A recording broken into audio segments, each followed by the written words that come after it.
MC কলেজের lab ওয়ার্কের আজকের দিনটা আর 10টা সাধারণ দিনের মতো শুরু হয়েছিল। গত এক সপ্তাহে টানা শান্ত ও পেশাদার পরিবেশের কারণে মেহেরের ভেতরে সেই পুরনো জড়তা বা ভয় এখন আর বিন্দুমাত্র অবশিষ্ট নেই। সে এখন ক্লাসে আসে বেশ ফুরফুরে মেজাজে। নিশি আর রাইসার সাথে টুকটাক হাসাহাসি করা বা রাজের ল্যাপটপ থেকে কোডিংয়ের ফাইল চুরি করা সবই আগের মতো স্বাভাবিক নিয়মে ফিরছিল। আজকের ল্যাব ক্লাসের শুরুতে তার ব্যতিক্রম হলো না। বিকেলে নরম আলো ল্যাবের বড় বড় জানলার কাছে গলে এসে পড়ছিল টেবিলে রাখা আধুনিক সার্কিট বোর্ড আর ল্যাপটপগুলোর উপর। মেহের নিচের ব্যাগটা টেবিলের একপাশে রেখে রাজের দিকে তাকিয়ে বলল, কিরে রাজ, আজকের প্র্যাকটিক্যাল কেমানিজম নাকি বেশ কঠিন? তুই সব রেডি করেছিস তো? ছাড় আবার কাজের ব্যাপারে যা করা। রাসেল ল্যাপটপ অন করতে করতে হাসলো। আরে তুই টেনশন করিস না, ভাইয়া রাগী হলো কি হবে, তার বোঝানো অসাধারণ। তুই শুধু রিডিংগুলো খাতায় নোট করিস। ঠিক 15:04টায় ল্যাবের দরজা খুলে ভেতরে প্রবেশ করলেন প্রফেসর মুজফ্ফর আহমেদ এবং প্রিন্সিপাল স্যার। ওনাদের ঠিক পিছনে অত্যন্ত পরিপাটি আর মার্জিত ভঙ্গিতে ঢুকলো তাহিন তাশরিফ চৌধুরী। হালকা ধূসর রঙের ফর্মাল শার্ট, চোখে রিডিং চশমা আর ডান হাতে আইপ্যাড নিয়ে তাহিনকে বরাবরের মতোই ভীষণ প্রফেশনাল লাগছিল। করিডরে দাঁড়িয়ে থাকা আরশ যথারীতি সবার দিকে একটা শান্ত দৃষ্টি বুলাচ্ছিল। প্রিন্সিপাল স্যার পোডিয়ামের সামনে গিয়ে মাইক্রোফোনটা হাতে নিয়ে বললেন, প্রিয় শিক্ষার্থীবৃন্দু, ল্যাব ওয়ার্কের মূল কাজগুলো যেহেতু বেশ জটিল এবং আন্তর্জাতিক মানের, তাই মিস্টার তাহিন আজ থেকে তোমাদের প্রজেক্টের কাজের সুবিধার্থে কিছু বিশেষ গ্রুপ আর গাইডলাইন ফিক্স করে দেবেন। তোমরা ওনার নির্দেশনাগুলো মনোযোগ দিয়ে শোনো। তাহিন পোডিয়ামের পাশে এসে দাঁড়িয়ে অত্যন্ত গম্ভীর অথচ শান্ত গলায় বলতে শুরু করলো, গুড আফটারনুন এভরিওয়ান। ল্যাবের প্রজেক্ট মেকানিজমের শতভাগ নিখুঁত আউটপুট পাওয়ার জন্য আমি পুরো ক্লাসকে কিছু নির্দিষ্ট গ্রুপে ভাগ করেছি। প্রতি টেবিলে 2জন করে স্টুডেন্ট থাকবে। তবে যেহেতু এই কলেজ রেকর্ডে 4জন স্টুডেন্টের থিওরিটিক্যাল স্কুল বাকিদের চেয়ে বেশ খানিকটা এগিয়ে। তাহিন কথাটি বলার সময় একবারের জন্য মেহেরের দিকে আলাদা করে তাকালো না। সে অত্যন্ত পেশাদার ভঙ্গিতে আইপ্যাডের স্ক্রিন দেখে বলতে লাগলো, তাই সেই 4জনকে আমি পার্সোনালি সুপারভাইজ করব, যাতে প্রজেক্টের কোর কোডিংয়ে কোনো ভুল না হয়। টেবিল নাম্বার 5 এবং 6-এ যেখানে রাজ, রুমি, নিশি আর রাইসা আছে, ওরাই মেন উইকটা হ্যান্ডেল করবে। মেহের বেশ মনোযোগ দিয়ে শুনছিল। সে ভাবল, যাক বাবা, তাহিন তাকে আলাদা করে কোনো টার্গেট করেনি, বরং টপ স্টুডেন্টের তালিকায় ওকেও সাধারণ নিয়মেই রাখা হয়েছে। পুরো এক সপ্তাহে স্বাভাবিক আচরণ মেহেরকে এতটাই রিল্যাক্স করে দিয়েছিল যে তাহিনের এই গ্রুপ বিভাজনকে সে স্রেফ একটা আনুষ্ঠানিক সিদ্ধান্ত হিসেবে নিল। তাহিন পোডিয়াম থেকে নেমে অত্যন্ত ধীর পায়ে টেবিলগুলোর মাঝখান দিয়ে হেঁটে মেহের আর রাজের টেবিলের সামনে এসে দাঁড়ালো। তার গা থেকে সেই চেনা অর্কিডের সুবাস আসছিল ঠিকই, কিন্তু মেহের এবার আর কুঁকড়ে গেল না। সে সহজভাবে শিক্ষকের সামনে যেভাবে সোজা হয়ে বসে সেভাবে বসলো। তাহিন রাজের ল্যাপটপের স্ক্রিনের দিকে তাকিয়ে অত্যন্ত মার্জিত গলায় বলল, রাজ, তুমি রুমিকে নিয়ে টেবিল 5-এর কালেকশনটা চেক করো। আর মিস মেহের। সে মেহের দিকে তাকালো। তার চোখে কোনো রাগ, হিংস্রতা বা অন্য কোনো চিহ্ন নেই। সেখানে কেবল একজন কড়া মেন্টরের গাম্ভীর্য। সে মেহেরের টেবিলের উপর একটা নতুন সার্কিট লেআউট রেখে বলল, আপনার থিওরিটিক্যাল পার্টটা ভালো, তাই এই মেইন প্রজেক্টের রোবোটিক্স ডেভটা আপনি একা হ্যান্ডেল করবেন। কোনো কনফিউশন থাকলে ডিরেক্টলি আমাকে জিজ্ঞেস করবেন, কারণ এই সেকশনের মেন্টর হিসেবে আমি নিজেই এই টেবিলটা তদারকি করছি। মেহের একটু অবাক হয়েও মাথা নাড়ল। সে বিনীতভাবে বলল, জি আচ্ছা স্যার, আমি চেষ্টা করছি। তাহিনের এই সাধারণ এবং মার্জিত আচরণ দেখে মেহেরের মনে মনে যেতটুকু খটকা ছিল তাও পুরোপুরি কেটে গেল। সে ভাবল, রাইসা আর নিশা আসলেই ঠিক বলেছিল। এত বড় কোম্পানির ডিরেক্টর, তার কি আর খেয়ে দেয়ে কাজ আছে যে পুরনো একটা ভুলের জন্য কলেজের ল্যাবে এসে প্রতিশোধ নেবে? সে তো সির্ফ নিজের কাজটা নিখুঁতভাবে করতে চায়। ল্যাবের কাজ শুরু হতে মেহের বেশ উচ্ছ্বাস নিয়ে সার্কিট বোর্ডের ওয়ারিং মেলাতে বসলো। তাহিন পাশে দাঁড়িয়ে অন্য একটা টেবিলের কাজ দেখছিল আর আরশকে কিছু ইনস্ট্রাকশন দিচ্ছিল। পুরো ল্যাবের পরিবেশ এতটাই স্বাভাবিক আর প্রফেশনাল ছিল যে মেহেরের ভেতরে চঞ্চলতা আবার একটু একটু করে উঁকি দিতে লাগলো। সে নিচু হয়ে পাশের টেবিলের নিচের দিকে তাকিয়ে ফিসফিস করে বলল, কি রে নিশু, দেখলি স্যার তো আসলেই অনেক ভালো মানুষ। তুই তো হুদাই ওনাকে জল্লাদ বানিয়ে দিয়েছিলি। নিশিও কাজ করতে করতে একটু হাসলো। হ্যাঁ রে, আমারও এখন তাই মনে হচ্ছে। স্যার আসলেই অনেক ড্যাশিং। মেহের যখন নিজের টেবিলের সার্কিট বোর্ডের একটা জটিল রেজিস্টরের কালেকশন দিচ্ছিল, তখন হুট করে কোডিং স্ক্রিনে একটা এরর দেখালো। মেহের কিছুটা বুড়ো কুঁচকে ল্যাপটপের দিকে তাকালো। সে বুঝতে পারছিল না ভুলটা কোথায় হয়েছে। সে কয়েকবার চেষ্টা করলো, কিন্তু এটা কাটলো না। ভুলটা 3 নম্বর লাইনের মেকানিজমে হয়েছে। মিস মেহের আচমকা খুব কাছ থেকে আসা অত্যন্ত ভারী আর শান্ত কণ্ঠস্বর শুনে মেহের একটু চমকে উঠে পাশে তাকালো। তাহিন কখন এসে তার টেবিলের ঠিক পাশে দাঁড়িয়েছে সে টেরই পায়নি। তাহিন মেহেরের ল্যাপটপের দিকে ঝুঁকে পড়ল। সে মেহেরের হাত থেকে মাউসটা নিজে হাতে নিল। তার হাতটা মেহেরের হাতের খুব কাছাকাছি চলে আসায় মেহের আলতো করে নিজের হাতটা সরিয়ে নিল। তাহিন স্ক্রিনে কোডটা ঠিক করতে করতে অন্তত স্বাভাবিক গলায় বলল, কাজের সময় মনোযোগটা যদি পাশের টেবিলে ফিসফিসানি করার দিকে থাকে তবে এই ইন্টারন্যাশনাল প্রজেক্টে কোডে মিলবে না।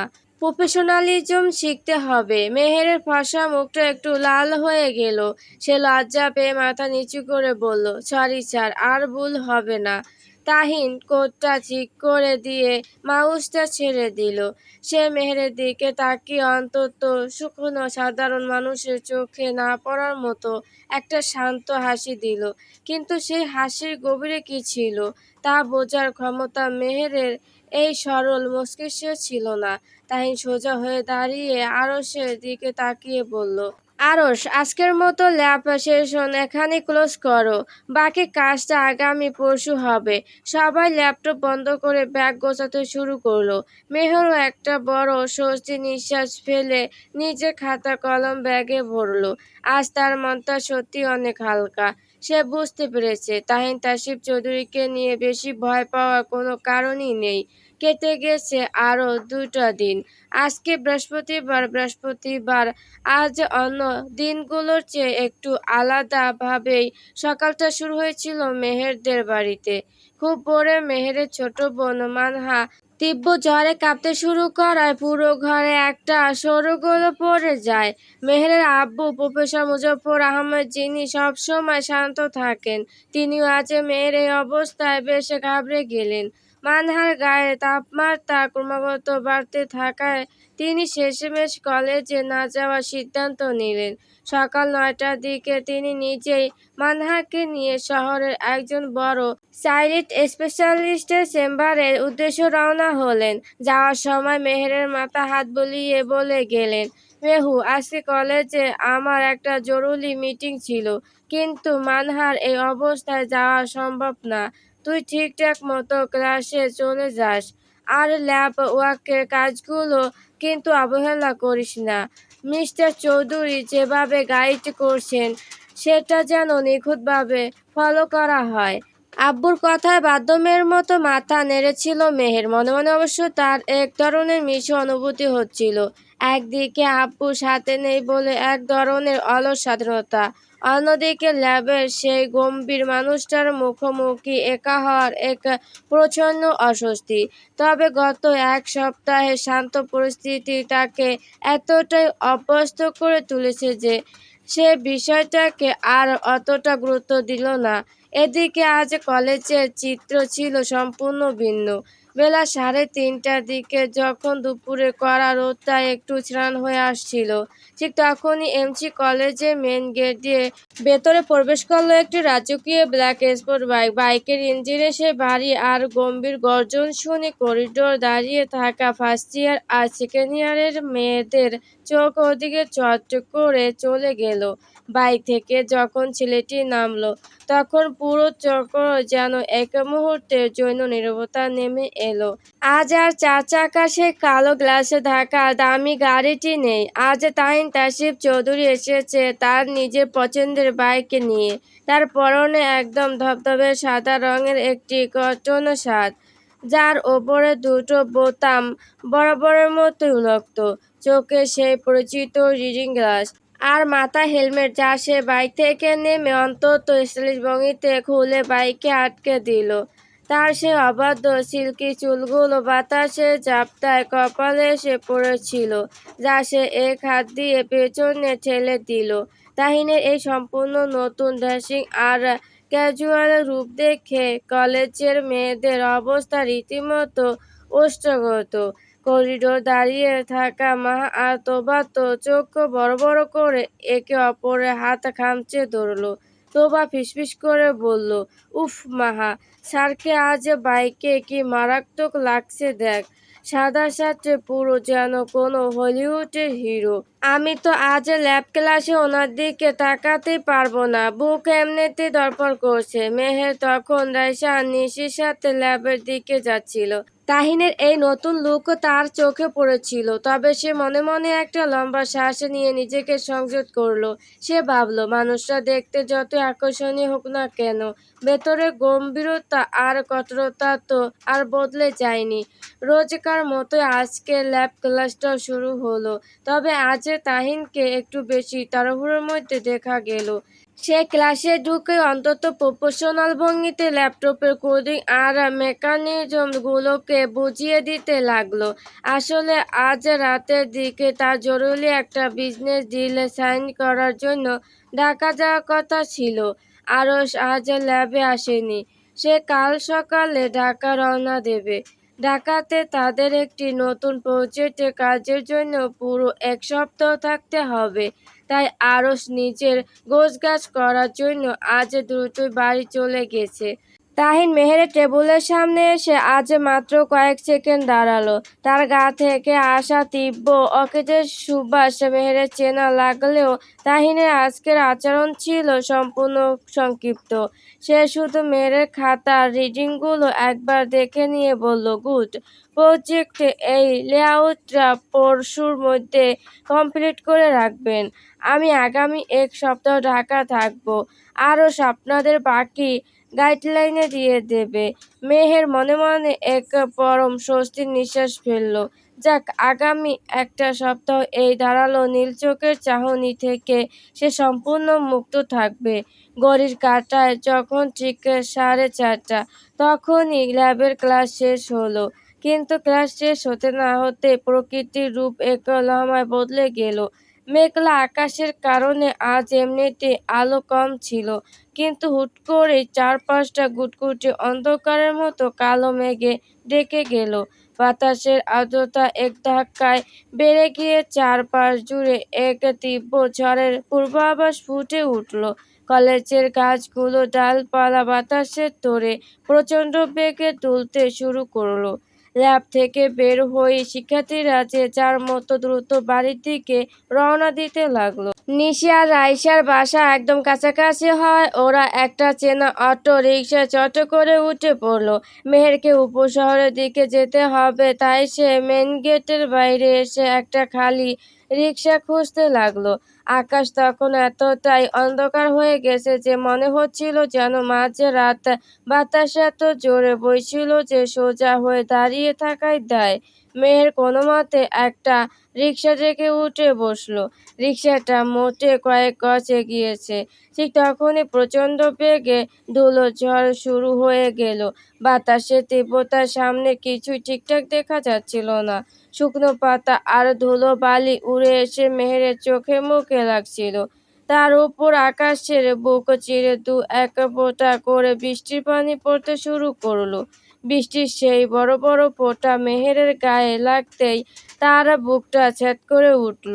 এমসি কলেজের অফিসিয়াল কলেজ ড্রেসটা একদম ধবধবে সাদা রঙের, সালোয়ার কামিজ সাদা কাপড়ে পানি লাগলে তা কতটা বাজে আর অস্বস্তিকর দেখায় তা মেহের খুব ভালো করেই জানে। সে অত্যন্ত সতর্কতার সাথে নিজের গায়ের ওড়নাটা দুমড়ে মুছে বুকের ওপর এবং শরীরের সামনের অংশে কোনোমতে চেপে ধরল, যেন কোনোভাবেই তার সাদা ড্রেসটা ভিজে না যায়। কিন্তু ঝড় যেন আরো বেগবান হলো। রিকশাওয়ালা প্যান্ডেলে জোর দিয়েও বাতাসে উল্টো দিকে রিকশা এগোতে পারছিল না। শেষমেশ রিকশা চালক মাঝ রাস্তায় ব্রেকটা চেপে ধরে পেছনে ফিরে চেঁচিয়ে বলল, ও আপা, এই ঝাড়ে আর সামনে যাওয়া যাইতো না গো, বাতাসে জেলা করা, রিকশা উল্টা পইরা যাইব। আপনি ওই সামনে কোনো জায়গা নাইমা আর চাই নেউকা, আমি আর যাইতাম পারতাম না। মেহের চারিদিকে তাকালো। সন্ধ্যা নেমে যাওয়ার আর তীব্র ঝড়ের কারণে রাস্তায় কোনো লোকজন নেই বলেই চলে। কলেজ আজ অনেক আগে ছুটি হয়ে যাওয়ায় তার পরিচিত কোনো শিক্ষকও আশেপাশে ছিল না। একলা একটা মেয়ের জন্য এই নির্জন অন্ধকার ঝোড়ে রাস্তায় দাঁড়িয়ে থাকা চরম ভয়ের ব্যাপার। মেহের কাঁপা কাঁপা গলায় বলল, মামা, আর একটু এগিয়ে দাও না প্লিজ, উপশহরের মোড় পর্যন্ত চলো। না আপা, জানের মায়া সবার আছে, আপনি নামুকা জলদি। রিকশাওয়ালা আর এক মুহূর্ত দাঁড়ালো না। মেহেরকে বাধ্য হয়ে রিকশা থেকে নামতে হলো। ঠিক এই সময়েই কলেজ থেকে নিজের ব্ল্যাক স্পোর্টস বাইক নিয়ে বের হয়েছিল তাহিন তাসরিফ চৌধুরী। তার ঢাকা যাওয়ার তাড়া ছিল, কিন্তু মাঝ রাস্তায় এই প্রলয়ঙ্করী ঝড়ের কবলে পড়তে হবে তা সে ভাবেনি। বৃষ্টির তীব্রতা হুট করে এতটা বেড়ে গেল যে বাইক চালানো অসম্ভব হয়ে পড়ল। তার ওপর তার সেই সাদা কটন শার্টটি বৃষ্টির পানিতে পুরোপুরি ভিজে শরীরের সাথে লেপ্টে গেছে, যা অত্যন্ত অস্বস্তিকর। রাস্তার পাশে একটা পুরনো পরিত্যক্ত কাঠের বড় দোকানের মতো জায়গায় ভাঙা একটা ছাউনি দেখে তাহিন বাইকটা থামালো। সে বাইকটা একপাশে স্ট্যান্ড করিয়ে সেই ছাউনির নিচে এসে দাঁড়ালো। চারপাশটা একদম শুনশান, শুধু ঝড়ের গর্জন আর বৃষ্টির শব্দ। তাহিন নিজের পকেট থেকে ফোনটা বের করে দেখলো ডিসপ্লেতে হালকা পানি লেগেছে।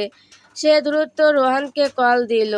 ফোনটা রিসিভ হতে তাহিন গম্ভীর আর ক্ষুব্ধ গলায় বলল, রোহান, আমি উপশহরের লিং রোডের ওই পুরনো কাঠের মিলটার সামনে আটকে আছি। আমার বাইক এখানে আছে, তুই জলদি গাড়ি নিয়ে আয়। আর শোন, আসার সময় আমার জন্য একটা ফ্রেশ শার্ট নিয়ে আসিস।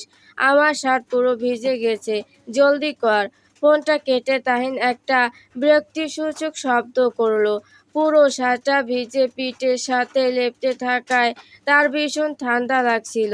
আশেপাশে কেউ নেই দেখে সে নিজের শার্টের বোতামগুলো একে একে খুলতে শুরু করলো।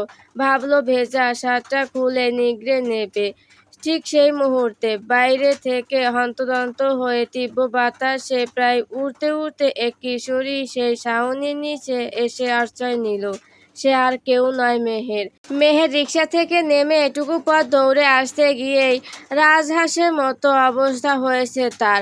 রিকশায় বসে সে নিজেকে যতই সেভ করার চেষ্টা করুক না কেন, এই কয়েক সেকেন্ডের দৌড়ে বৃষ্টির সাথে তার সাদা কলেজ ড্রেসের অনেকটা অংশ ভিজে গেছে, যা অত্যন্ত বিব্রতকর আর বাজে দেখাচ্ছে। মেহের জোরে জোরে শ্বাস নিতে নিতে ছাউনির নিচে ঢুকে নিজের ভেজা ড্রেসের দিকে তাকিয়ে লজ্জায় আর অপমানে প্রায় কেঁদে ফেলার মতো অবস্থা হলো। সে দুহাত দিয়ে নিজেকে আড়াল করার আপ্রাণ চেষ্টা করছিল। ঠিক তখনই তার চোখ গেল ছাউনির ভেতরে অন্ধকার কোণটার দিকে। সেখানে দাঁড়িয়ে আছে এক দীর্ঘদেহী পুরুষ, যার শরীরে সাদা শার্টের বোতামগুলো সম্পূর্ণ খোলা। সুগঠিত ফর্সা বুক আর সেক্সে প্যাক আবশ বৃষ্টির পানিতে চকচক করছে। চোকাচোকি হতে মেহেরের মুখের সমস্ত রক্ত এক লহমায় উধাও হয়ে গেল। তাহিন তাসরিফ চৌধুরী নিজের অর্ধ অনাবৃত শরীরে শার্টের হাতা ধরে স্তব্ধ হয়ে মেহেরের দিকে তাকিয়ে আছে। আর তার সেই নীল চোখের ধারালো দৃষ্টি সোজা গিয়ে পড়েছে মেহেরের ভেজা লেপ্টে থাকা সাদা ড্রেসের উপর। চারপাশে ঝড়ের শব্দ যেন মেহেরের কানের কাছে এসে এক নিমিষে স্তব্ধ হয়ে গেল।